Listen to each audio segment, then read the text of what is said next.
we are ready to go. All right, guys, sit in the feed. Have a good show. The Voice America Influencers Channel.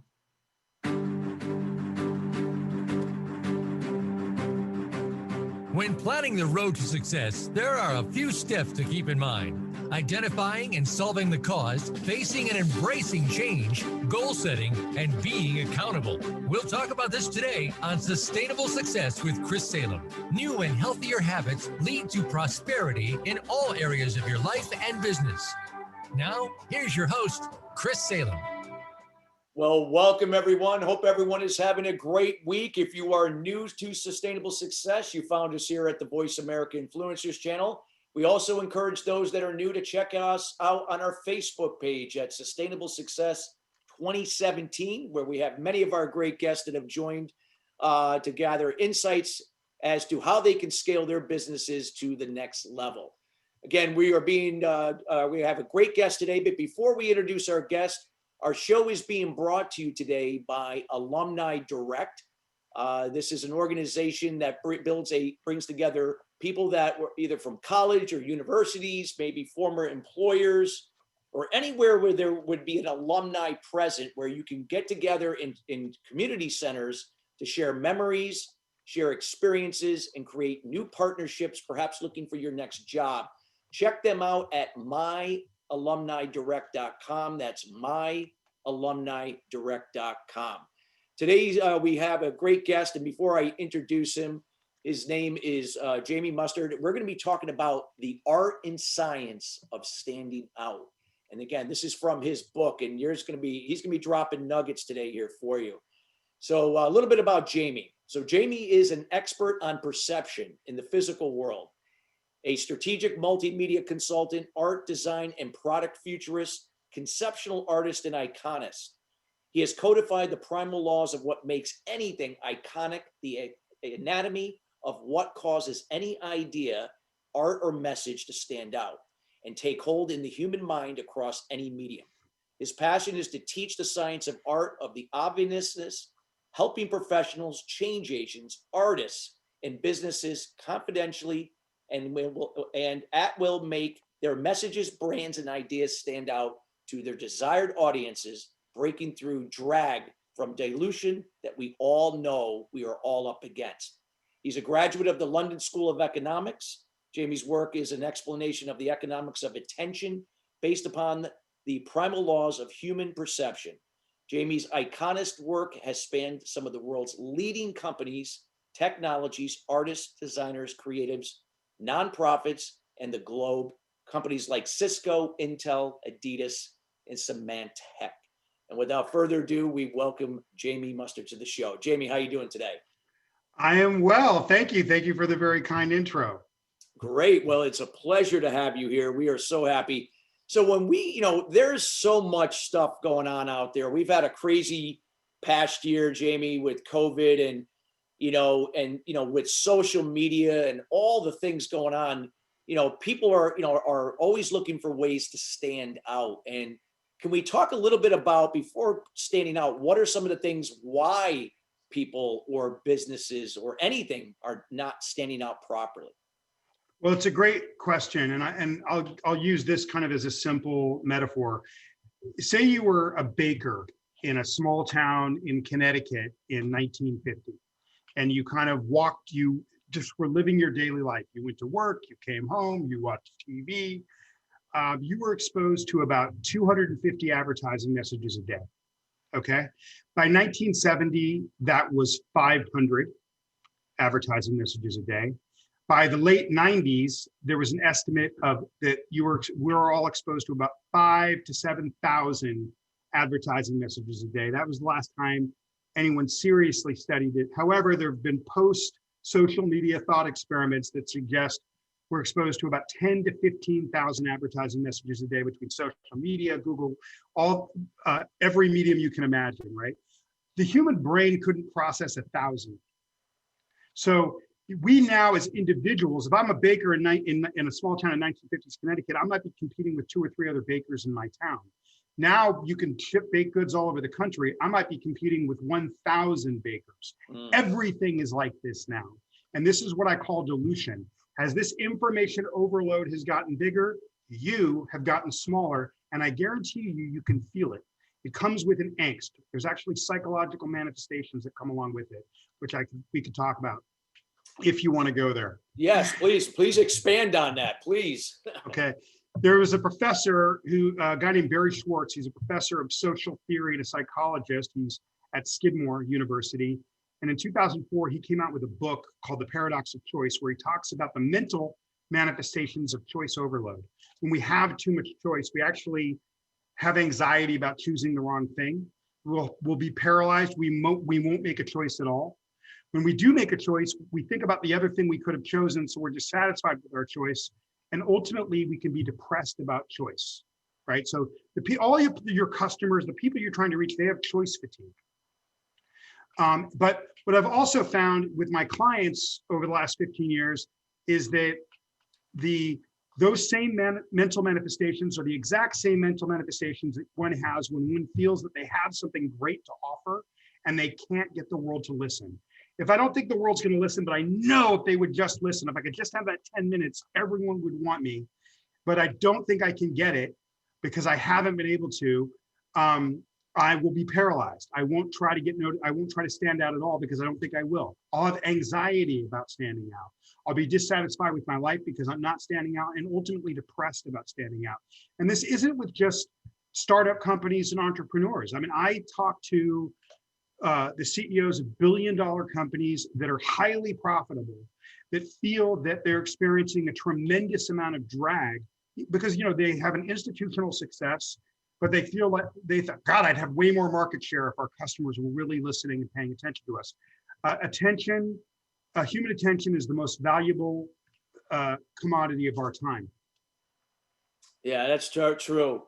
So going forward, what it means, like you said, because everything now is, it's like an even playing field now, like even especially now with some of the bigger companies. I mean, anybody can be playing on with the technologies out there.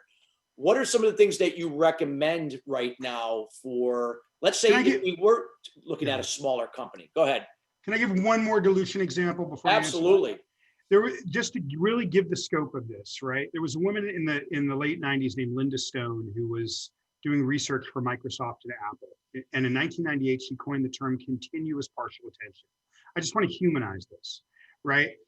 To describe how we were being hit with so much media. In 1998, this is the internet was barely getting going, pre-social media, that we were all being hit with so much advertising, so much messaging, that we were only partially paying attention now, continuous partial attention. So there's lots of people that write about this. What I'm concerned with, where my approach might be a little bit different, is I'm less concerned with the messaging overload and more concerned with what is it doing to the human being that's trying to get attention, which is your audience, right? So I just want to put a human face on that. So the question was, what are things we can do to grab attention, right? Well, in my book, I have these, I talk about these primary laws of that explain why we stop and pay attention to one thing and we discard another. There's actually a reason. So, and the first thing you have to understand before I kind of explain it is this: anything that you can't, that someone can't understand anything busy in a world overloaded with content gets instantly discarded. So when someone lands on your landing page, if they don't understand who you are and why you're of some benefit to them in their lizard brain, literally before they have a chance to think in a microsecond, you probably have lost them, and you have probably lost them forever. So what I teach in my book, which is full of pop culture stories and examples, is very readable. It's a living example of its own message, is I talk about this concept. Now, this is going to sound way more heady than it is. It's a very simple concept. But I talk about this concept, a thing I call a block. A block is just a big, bold, monolithic, singular thing, like a warning label or a road sign that gives us an instant pause and causes us to pay attention. And so what I teach in my book is there's billions and billions of road signs and warning labels. And when it comes to life and death, we always use this concept of creating pause to grab attention, right? And there's billions of these road signs and these warning labels, and they always work. So the question is there something about a road sign or a warning label in terms of its anatomy that you can apply to your business that will cause someone to stop and give you that moment of attention to see the value of your offering every time and with predictability? And that's basically what I teach. That's the work that I do for my clients. And the answer is yes. So there's a reason something becomes iconic in the mind. Okay. And there's a reason we call a Coke a Coke and a Kleenex a Kleenex. And mostly it's time and accident. Okay. But if you understand the rules of how blocks work, and all a block is a monolithic thing that you're going to repeat over and over. I can take anything in this conversation right now, Chris, and I could take a monolithic thing that you've never heard of before, and in 5 minutes, I could have it ingrained in your head in the way that you think of the Statue of Liberty, by just repeating it over and over and keeping it simple enough. So once you've taken it into your mind, or your respective tribe or audience has taken it in their mind, that monolithic thing ceases to be a block and now is an icon of the mind. So all a block is an iconic thing waiting to happen. And yeah. So that's interesting. And I know for a lot of our listeners that are listening now, this might be new to them. Not some, maybe not. And that's why I love that. I've been waiting for you to be on the show since, God, we were talking about it before the show started. That it's been a year since when we were having this conversation, and it's like, you're a man of your word, Christopher. You're a man of your word. Absolutely. Yeah. So talk about, there are a lot of people out there, right? That that are want to start businesses. Maybe perhaps they have to adapt in a different way because, with what's going on with COVID, they can't compete the way they were doing because they're, so they have to adapt in different ways. What are some of the things that you could suggest? And we'll be able to get into more of this later too, even in the second half of the show, the second segment of the show, what they can do, because I think there's a lot of uncertainty right now going on, and with all the noise out there, and like you said, so many people throwing stuff out there, people don't know, Yeah, I mean, you have to think of it like this, as we all rely on this micro communication to survive. We rely on text messages and emails, all this kind of small forms of communication. There's an incredible book out there called The Shallows, What the Internet is Doing to Our Brains by Nicholas Carr that was nominated for a Pulitzer Prize. And he talks about, and this is from 10 years ago. I think it came out in 2012. And basically he's a journalist, a high-level journalist. He's hanging out with all of his journalist buddies. I'm not sure if he writes for the Washington Post or Wall Street Journal, one of these papers. And he noticed that he and all of his journalist buddies weren't reading anymore. So he got very interested in this and he started researching it. And he found out that all of this micro communication has actually shortened our attention span. We have a hard time reading books. I believe we have a hard time. I mean, I'll be watching 7 shows at once between Netflix, HBO, and Prime. I have a hard time getting through a show now. And I'm a writer, right? So one of the examples I give in the book that I think that this is your customers, right? This is Mercy, why monolithic communication works and is so important, is the only thing they can receive. Say I threw a golf ball at you right now, Christopher, right? What would you do if I threw a golf ball at you? Well, if I'm looking, I'd probably try to catch it. Exactly, right? So what if I threw 10,000 golf balls at you all at once? What would you do? I guess I'm in trouble because I'm going to be doing this. You're going to turn, you're going to cower, you're going to go into the fetal position, right? That is the world in which you're trying to talk to your audience. Yeah. Okay. So, and I'm a fan of Gary Vee, and you have people like Gary Vee out there, and he came up with a particular, he capitalized on social media very early. And one of the things that he'll tell you is just put out 80 pieces of content a day. And that was probably true in 2012 or at the beginning of the Instagram he was always an early adopter on social. It's less true today. What you need to do, you should put out volumes of repetitive content, but it has to have a monolithic singular message or it will not cut. That's the difference. And that's where some of these things that were true 5 years ago are not true today. Can you speak to that? Because I think this is powerful because we have a lot of people that listen that, either have, are in marketing, or they're trying to position their brands and sell their, with their businesses, what you just said, because that's so important, because they might be too not niched enough. They're kind of all over. Well, core to a block, or core to my communication, is this concept of a warning label or a road sign. And I talk about how I go beyond business. I talk about how this works in music. I talk about how this works in art. And maybe, I don't know, when you want me to, you should let me tell you how a block works from medium to medium, because it might help people wrap No, absolutely. their head around. We're very diverse in terms of interest, so it's not just business specific. So feel free, whatever is going to illustrate. Okay, listen, in a world overloaded with content, people are searching for an oasis. The only oasis that they'll glom onto is something monolithic that they can understand before they have a chance to think. Okay, how that works in business, and I'll give a very specific business story before the end of the podcast that will make it so that you can't fail in designing this for yourself. Okay, but how that works in business is there's always an intersect point between the best thing that you have to offer, the thing that is the most important that you could bring to the market, because people do business, people create business to solve problems. So there's always an intersect point by the greatest superpower that you have in solving whatever problem you're solving in the world, and the emotional concern of the person you're trying to reach.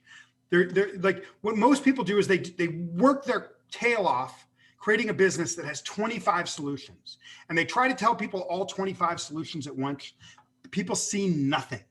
You have to choose one, right? So how do you choose one? Well, out of that 25, where's the intersect point between the best thing that you have to offer and the emotional concern of your client? There's always an intersect point. What you do is you find that intersect point and then you blow it up. When you see people trying to come up with a tagline, tagline is a desperate attempt to create a block, and it comes across as a block. Sometimes people go, yeah, a block is a tagline. Like they get confused. And I say, no, I give this example in the book of like the most horrible, desperate taglines for the last 50 years, wholesome hostess, right? Coke adds life. I'm not trying to call Coke out, right? Yeah. Lehman Brothers, no family left behind. Okay. Yeah. That is not a block. A block is something like what FedEx came up with in the 1970s, before fax machines, before email. They had a statement that they put everywhere that was, when it absolutely, positively has to be there overnight. Now, that's not a slogan. That's a statement of results. Simon Sinek talks about people buy your why. I'm a big fan of Simon Sinek. I'm a fan of Gary Vee, so I'm not trying to call these guys out, but it's not true that people just buy your why. They buy your why, the problem you solve, or the result you achieve. And so if you look at 1970s Western world, if you had a mortgage that had to be there the next day signed for you to secure a house, an inheritance, an insurance claim, that concept of when it absolutely has to be there overnight, that's not a slogan, that's a gut punch. Mm-hmm. So that's what a block is it speaks to, it magnetizes emotionally. But so then I teach you in the book how to blow it up. There's in a Sesame Street way, there's brain science that shows that the part of our brain that lights up is several times larger when we're looking at visual imagery compared to complex imagery. So you have to say it in an overly large way. Okay. No, that makes sense. And I'd love to expand it, because we got about a minute and a half, just about a minute actually, that we have. So I wanted to see if you could summarize in less than a minute what we just talked about. And I want to, when we come back after the break, I want to elaborate that, because there's something powerful there. When we come back after the break, I'll give detailed explanation of this. But basically what I'm saying is this, and this is why you should hang on till after the break, is everything that George Orwell said in his dystopian nightmare 1984 is true. But what Orwell was saying is that oversized, repetitive communication was inherently nefarious or inherently bad. It's not. It's just the way that all human beings prefer to take in communication. Nobody wants to see something complicated unless it's connected to a monolith. And I will walk you through music, science, art, and visual design, architecture, and how a block works in all those mediums in the next segment. Beautiful. Beautiful. Again, we're here with Jamie Mustard. Again, we're talking about the art and science of standing out. We got more to come here, and this is some quality information. I would not leave here And again, those that are just joining us, you can check us out. Also, you can listen to the show on demand later today here at the Voice America Influencers channel and at our Facebook page at Sustainable Success 2017. We'll be right back after the break. How long do I have? We have about 2 minutes. 2 minutes. Okay. I just want to see what I want to cover here. Yeah. Let me know how you want me to, I can open back up and segue in. You tell me and I will do that. Okay. No, I just want to, I've been doing more like social commentary stuff. So I haven't been doing as many entrepreneur shows. I'm launching a new magazine with a new social meaning and business magazine for Forbes. It's coming out later this year. So I'm writing for them and I'm helping to design the magazine called Forbes Ignite. It's pretty cool. Nice. You and I have to have a call outside of this. Yeah, absolutely. I'd love to. I'd love to find out more about that. I love what you're doing. And I did read your book last year, so it was awesome, man. Oh, good. Okay. Yeah, I've got. Matter of fact, if I'm not correct, it's here. It's actually there. It is. It's over there. I got it right over there. It's on the other side of where I am on my computer. There it is. Yeah. We're gonna let everybody know where to find that. Okay, good.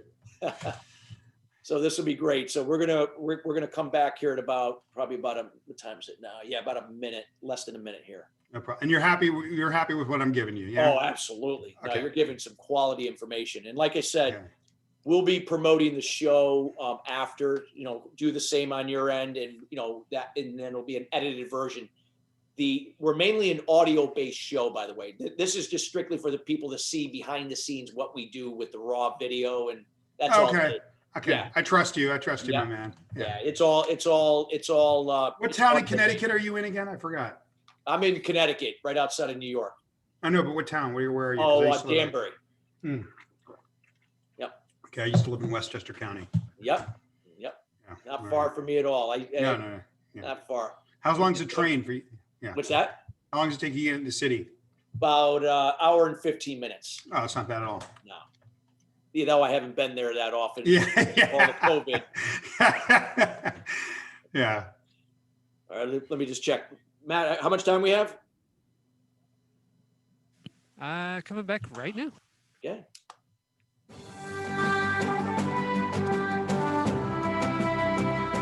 You are listening to Sustainable Success with Chris Salem. Call into our program today at 1-866-472-5795. Again, that's 1-866-472-5795. Or send an email to Chris at ChristopherSalem.com. Now, back to Sustainable Success. Well, welcome back here. We are having an incredible conversation here with Jamie Mustard again on the art and science of standing out. And again, this is something that any of you that are in business, whether it's your own business, looking to start a business, whether if you work for a company, and it doesn't matter if you are into the arts, to the sciences, it does not matter. This is some critical information that you want to sit down and listen to. And if you're just joining us again, you can listen to this show in its entirety later today here on demand here at the Voice America Influencers channel. And of course, all the various ways you can access podcasts at Apple Podcasts, Google Play, Spotify, and so on. So Jamie, we had left off where you were giving some golden nuggets and some examples of this process. So I just wanted to kind of segue into, a little bit more and, giving us some more kind of like examples of how this applies over different types of areas that can illustrate the point to. Okay, so why don't I do this? I'll walk us through music. I'll walk us through art and visual design. Then I'll walk us through social change. And then I'll land on a very specific, powerful business story that I think is very appropriate and reminiscent of our times from 100 years ago.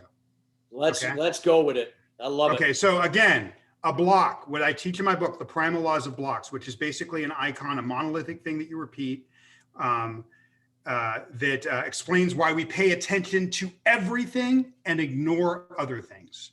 Okay, so let's talk about how a block works in music. Okay, the only reason we pay attention to music is because it uses these primal laws.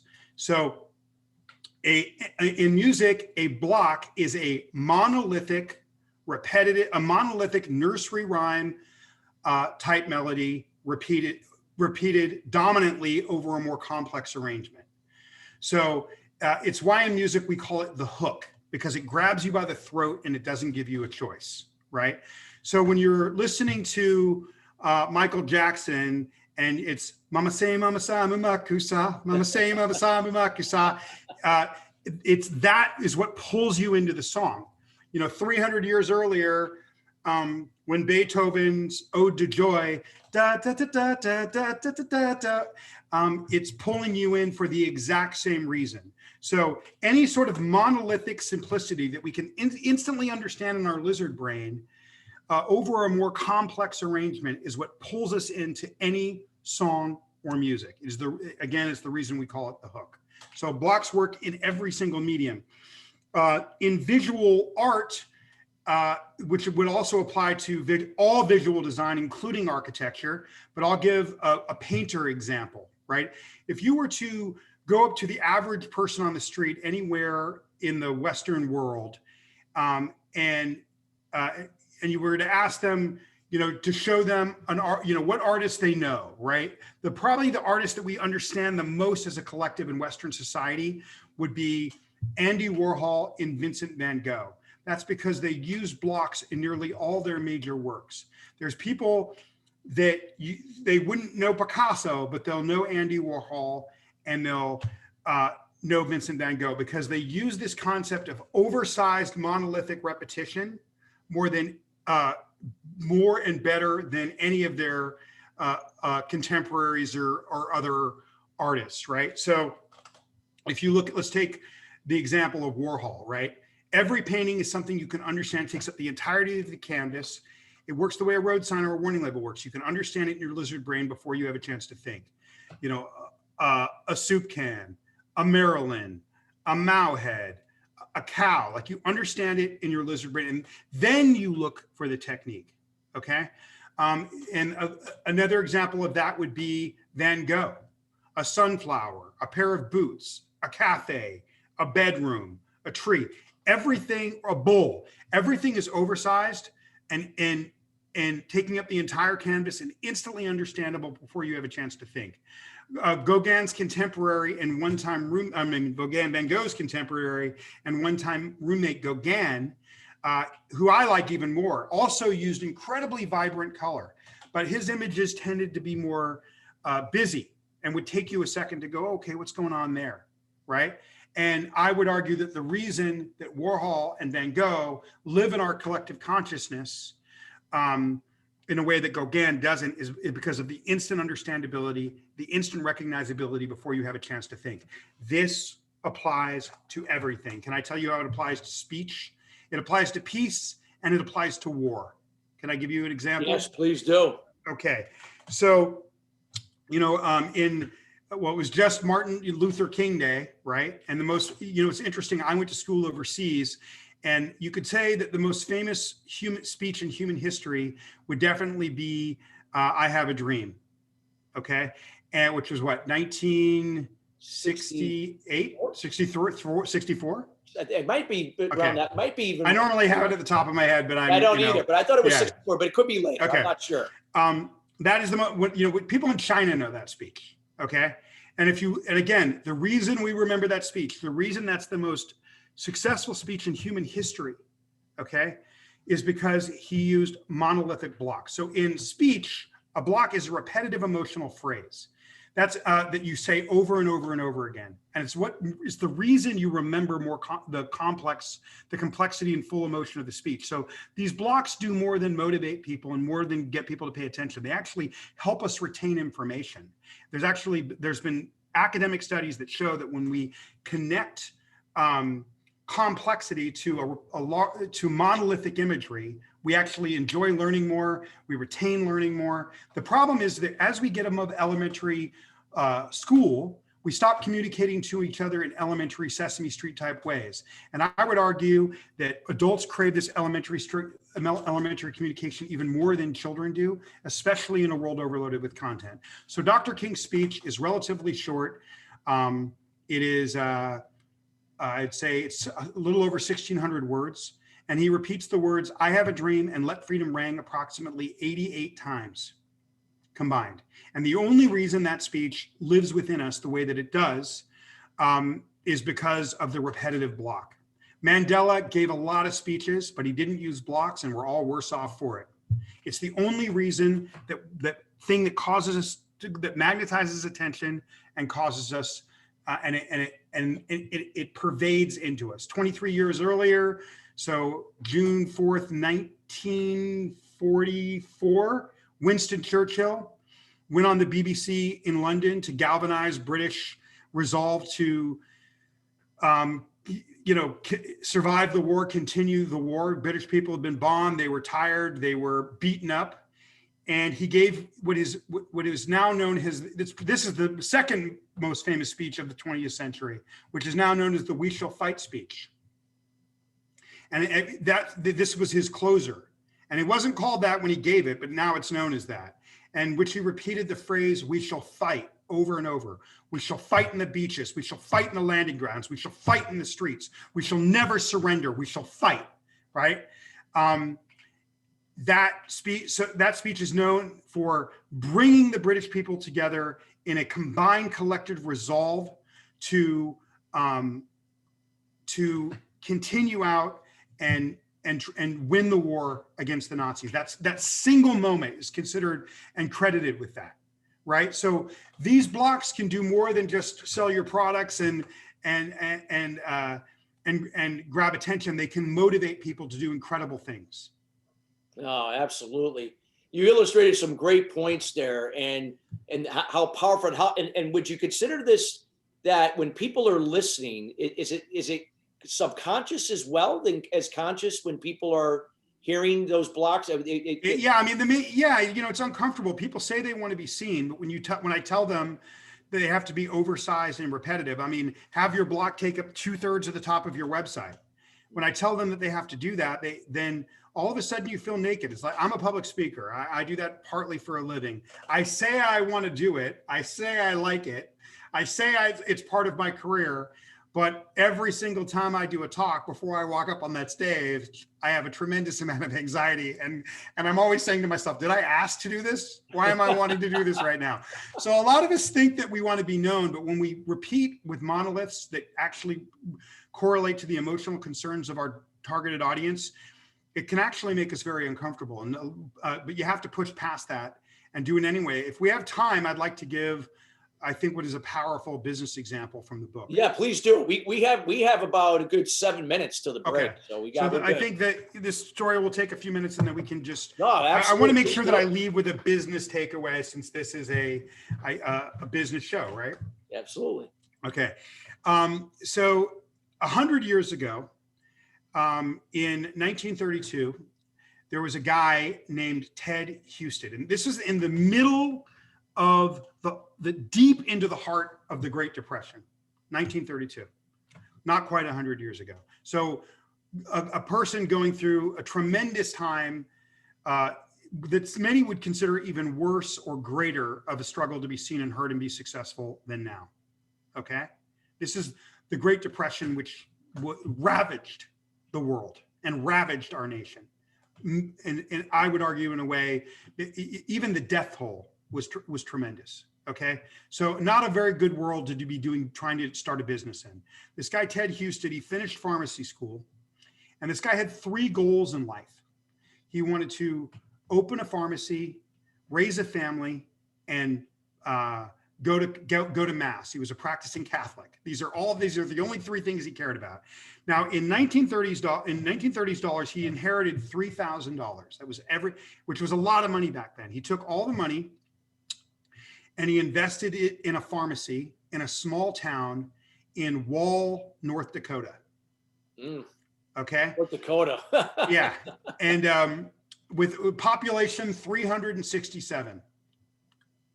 And this is the middle of the Depression. He quickly realized that maybe he'd made a mistake, and that he had risked, he'd made a mistake, made the wrong investment, and was panicking about what was happening to his life. No one, absolutely no one in this town of 367 people was coming in to his business, and he was pretty distraught. One day his wife had an idea. You know, his wife Dorothy. The Houstons had one thing going for them. There was a major interstate that is Wall in North Dakota or South Dakota? I could have it wrong. Yeah, I don't know, but I mean, I Okay. know. If there's North anybody Dakota's out there very that says rural. I have the wrong Dakota, then don't blame me. If we have any yeah. listeners in North Dakota, they'll let Yeah. us know. Yeah. Or South It's Dakota. either, yeah. But okay. So they had Route 16A that drove right by the town of 367 people. Okay. One day, Dorothy said to Ted, "What is it these people driving by in their weathered jalopies?" This is before air conditioning was the way that it is. Need more than anything. It's 1930s. It's dusty. Okay. We didn't have AC like we do now. She said, and Dorothy said, free ice water. So they concocted this plan to make this massive billboard that said, massive, on the side of the road, Route 16A, free ice water, wall drug, right before the town exit. And they go out to the interstate and they erect this sign. Before they could even get back to the pharmacy, it was mobbed and has been mobbed every single day for the last 90 plus years. Now it's a massive collection of buildings and restaurants. It's a landmark in the state. It's a national landmark. One could say it was the first viral campaign that existed in the world. During World War II, Allied forces would have signs saying, "This is our distance to wall drug." People have taken, in the 50s, you know, there's pictures of people taking wall drug signs to the Great Wall of China, the Taj Mahal, right? So what is your free ice water blown up, uncomfortably overly large, repeated? That will be an oasis for you. Remember, the people that you're trying to communicate to have choice fatigue. So if you are the one that communicates far uncomfortably overly large and repetitively with what they care about emotionally, you instantly have credibility. You become the first and only choice every time. That is some powerful stuff. I hope people that are listening live are taking notes. Again, this is something that, Jamie is an expert in this area. There has been a lot of research and a lot of thought put into this, what he is sharing. So this is some And critical. I teach classes too. I guest lecture at Parsons, Pratt, marketing students at Holt University. I'm guest lecturing in a neuroscience class Wow. in a couple of weeks at Holt International Business School. So this is my passion because there's actually a lot of psychological, again, I really care about people, and work is more than money. It's when I first started beta testing this, it was for small business owners, companies anywhere between 1 million and 20 million. And I would see people's faces change when they would get their block and they would see the attention come in, even before we would deploy it. And I realized, that this is more than just your business. It's your passion. It's your kids' college. It's your mortgage. It's your mortgage. It's your, in America, we don't ask people at a party, who are you? What are you passionate about? We say, what do you do? So there's a social aspect of this that's very personal and important to me. Well, this is great. I mean, you have just given some real, this information that you're giving is just like really game-changing information across so many different areas, not just business. And we got to go to break here in about a minute. But if you can summarize some of the stuff that you did here for the listeners, that would be golden. Okay. People are tired of being overloaded with content, and anything that someone can't understand in their lizard brain before they have a chance to think, it's instantly discarded. If you speak in that overly sized Sesame Street type way, 1, 2, the count, and it corresponds to the emotional concern of the person, of that target tribe you're reaching. All you need is a tribe to have a successful business, like Seth Godin talks about, right? But if you speak to them in an oversized way that speaks to their needs in a repetitive way, you'll have instant credibility to you, and they'll call you. And also, anybody that cannot afford my book can always reach out to me on my website. I live this. I don't know how much time we have. So we got about 30 seconds right now. So Okay. time People after- should know that I grew up in severe poverty in and around downtown Los Angeles. I couldn't have been more invisible as a child. So it's ironic that I teach visibility for some of the most successful people in the world today. But that, so I'm also a client of my own. Well, we're gonna leave on the next segment towards the end where people are gonna be able to know where to get in contact with you. Okay, you got it. People to contact you. With that being said, we got to go to break, everyone. We got more to come. We still got more incredible information coming from Jamie here again, the art and science of standing out, and we'll be right back after the break. All right. Excellent job, guys. All clear. Back in 2. All right, so that'll Cool. take us to that. So it'll be 9:44 your Left. time, Jamie. Then that will give us, like I said, we're going to go to about 9:58. That's when the show will end. So I'll say around 9:56 your time. I want to leave time to let people know where to find you. Anything. Okay. So we have about 8 minutes or something. Yeah. Seven. Something like that. Okay. And it gives me like 30 seconds or so to close everything out. So Okay. So I'll just follow your lead. Do you know what you want to talk about in this second yeah, what's segment? what would be something else like the kind of like maybe I think that talking about, dilution, talking about the social effects of what it does to someone when they can't have a voice, getting maybe into that, yes. maybe going back and getting into dilution a little bit, but I'm open, whatever you. Yeah, I think the social effects of not having a voice, I think would be great because there are a lot of people that want to have their message out there, but they're unsure of how to go about doing it. And, maybe we're not necessarily how about doing it, but like in a way that could be effective, like what you've been talking about. Okay. So, yeah, so we could do that. And then what we're going to do is when the show is edited later, we'll make sure that we'll have an edited copy for the link that we'll send out to you that you could share. We're going to be promoting the show again tomorrow and throughout the weekend. So, Okay. yeah, we'll get but I'm looking forward to seeing the metrics come back on this one. So you provided some great information here. Great information. And maybe you would have had me on sooner if you'd known that. I wish I could have. I'm kidding you. Yeah. I'm teasing. I thought you were the nicest guy in the world. Oh yeah. It's just like I said, we've been booked up. We're already No, booked I'm whole flattered. Yeah. And there's a lot of comments here, huh? I'm afraid to look at them. Yeah. Is this people commenting in real time? Oh What? no. What is it? Oh, this is you guys. Yeah, us guys. Yes. Okay.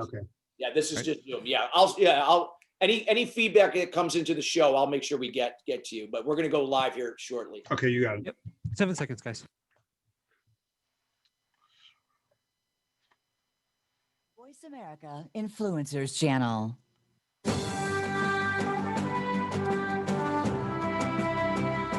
You are listening to Sustainable Success with Chris Salem. Call into our program today at 1-866-472-5795. Again, that's 1-866-472-5795. Or send an email to Chris at ChristopherSalem.com. Now, back to Sustainable Success.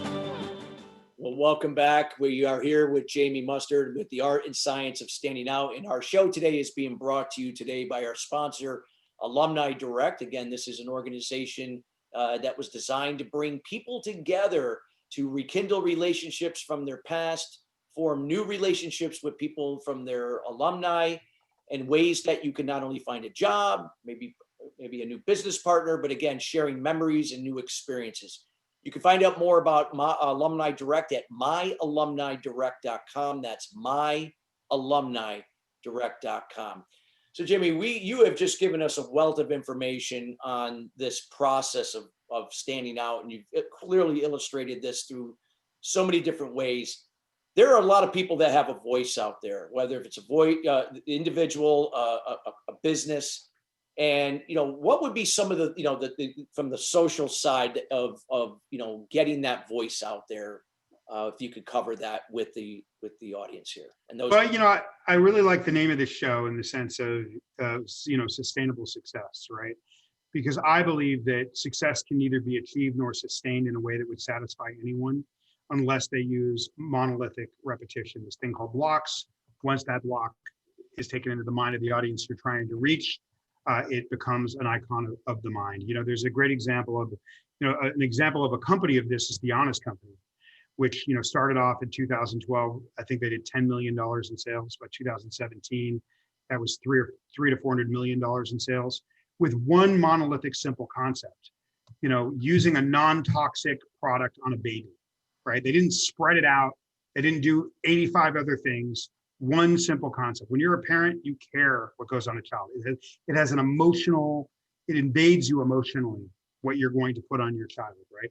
No matter what problem you solve, there's something that's invading your target audience emotionally, right? Where does that intersect, again, with the best of you? Blow it up, okay? There's an example I give in the book of, you know, this dilution problem. It affects everything. I give this example in the book of online job boards, where if you ask people, how many people do you think get a job off of an online job board like Monster? What percentage of people do you think?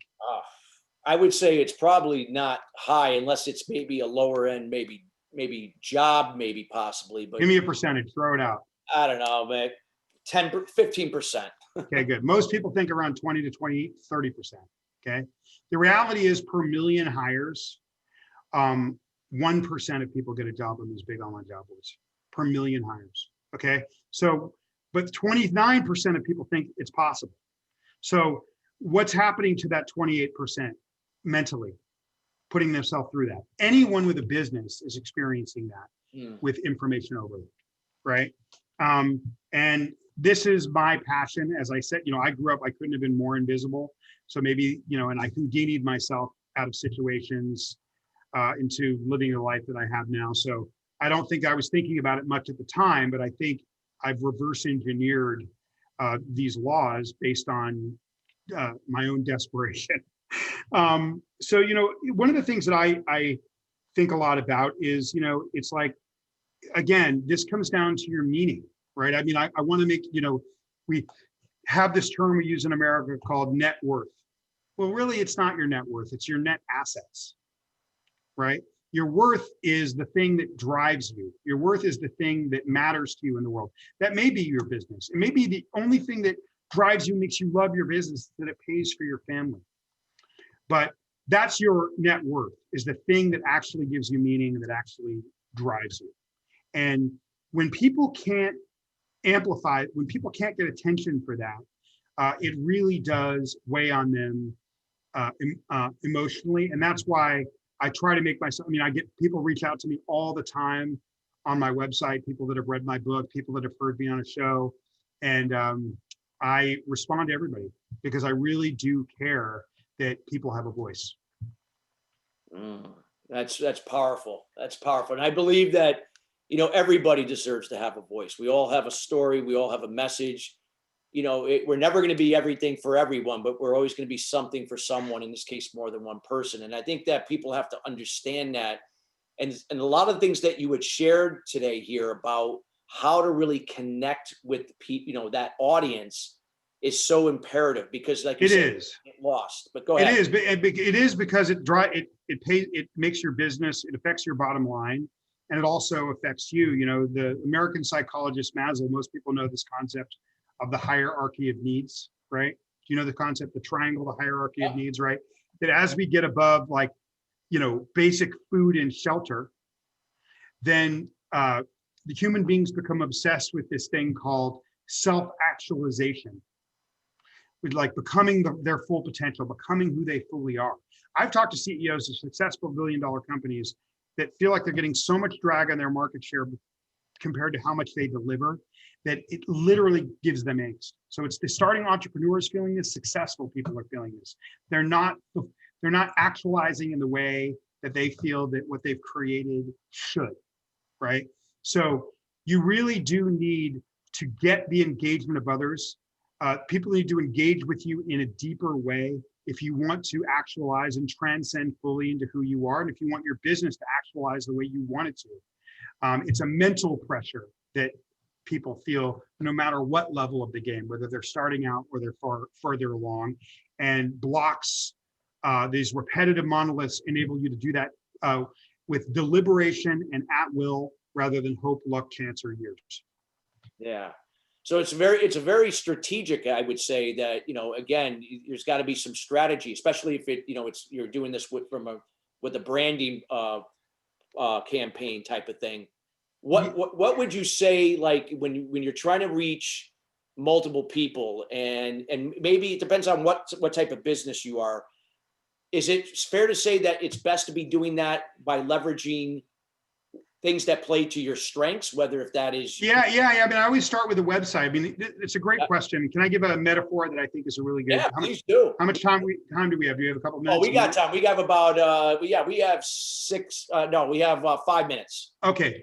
One of these examples that I like to give is that, the world is kind of broken up into, all you need is a tribe of 1,000 people, 500 people. I mean, how many customers do you need to start and run a successful business? And then you can expand it from there. You only need the engagement. You need the deep engagement of a few people. The problem, the commodity, the scarcest commodity of our time is grabbing attention and engagement. There was an incredible documentary on Netflix that came out that everybody was talking about called The Social Dilemma, where they really talked about this competition for limited attention. And most of the people that are listening right now know that if they could grab that limited attention every time and get that deeper engagement, that their business would be not only successful, sustainable, no matter the size. So what I like people to do is I like people to imagine that this is a metaphor I like to use. Imagine you're on a massive highway with thousands of lanes, okay?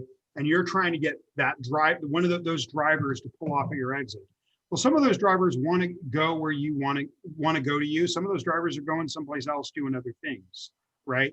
If you want the business from that highway, like the wall drug example, you have to find out where that intersect point is between, again, the problem you solve and that emotional concern of the client, where that goes, one monolithic thing, and blow it up into a massive exit sign on this super information highway. And the people that are looking for you, if you blow it up big enough and you get that intersect point sharp enough, they will get off at your exit every time in volume and engage with you deeply. So that is, a very good kind of metaphor, way that I want to get a way I would like people to look at it. That's great. It's so powerful. And so, I mean, it's so funny that you say that today, because I had a woman I was talking to today that was changing her website. And this was something that, that she had to change because she was looking for more engagement and more connection. And this was just what you're sharing today is just spot on with that. And so you say, start with the website and then kind of branch out from there. Yeah, I mean, I compare a website to if it was 1950s Connecticut, small town. Again, I like to use those metaphors. I like to think of a website as say you're running a restaurant. It's your shingle. I walk up to the restaurant, I look at the menu, I maybe open the door and I smell it. Right, you have that moment, and I decide if I'm going to go in or not. Right, the website is that modern day equivalent of that. It's your shingle, and everything kind of branches out from there. But when you look at the concept of modern day sales funnels, all they're trying to do, it's a complicated version of what I'm telling you to do, right? We're trying to find a way to grab attention and to pull someone along into a very narrow path so they'll actually take the time to engage with us. I'm telling you, it is like a magnet, even without a funnel. If you just have that repetitive statement that your audience cares about, and you say it massive, it's a tractor beam. Wow. And if you notice, I'm repeating myself over and over again, right? I want it to itch in your head. Well, that's the same thing. And I do that quite a bit too, because people will say, God, you've said that several times. I said, there's a reason why. Yeah. It's a subconscious thing we're trying to get in there. No, that's, Yeah. Well, no, this is some great information, Jimmy. I mean, it's so powerful, and I can't wait for even myself to start listening to it in its entirety later today when we have the edited version of the show. We're heading towards the end of the show here, and I wanted to see if you had any, remaining things that you would like to share briefly for about, 30 seconds to a minute, and then also to let the audience know where they can contact you, where they can get their hands on the Iconist and the art of science of standing out, and anything else that you like to provide the listeners. Okay. Well, again, back to, I kind of hinted a little bit at my story. I grew up in poverty, in and around downtown Los Angeles. I'm a kid of mixed race. So I was a brown kid that would have faded into the drought, of 1980s Los Angeles. I struggled with literacy until I was older in life and then graduated from this kind of, fancy school. So this, I have a deep lived experience of what it means to feel like you have something really powerful inside yourself that you want to share with the world, and struggling to express it or get people to pay attention to it. So again, I deeply care about what this means for people. I would strongly encourage you, if you can't afford my book, which is available everywhere from Barnes and Noble to Amazon to, you can walk in and get it at your local bookstore, that reach out to me on my website and talk to me, right? I'm available at the Iconist.org. You can Google my name. You can Google the name of my book, The Iconist. It comes right up. What else? Am I answering your questions? Oh, you're answering, yeah.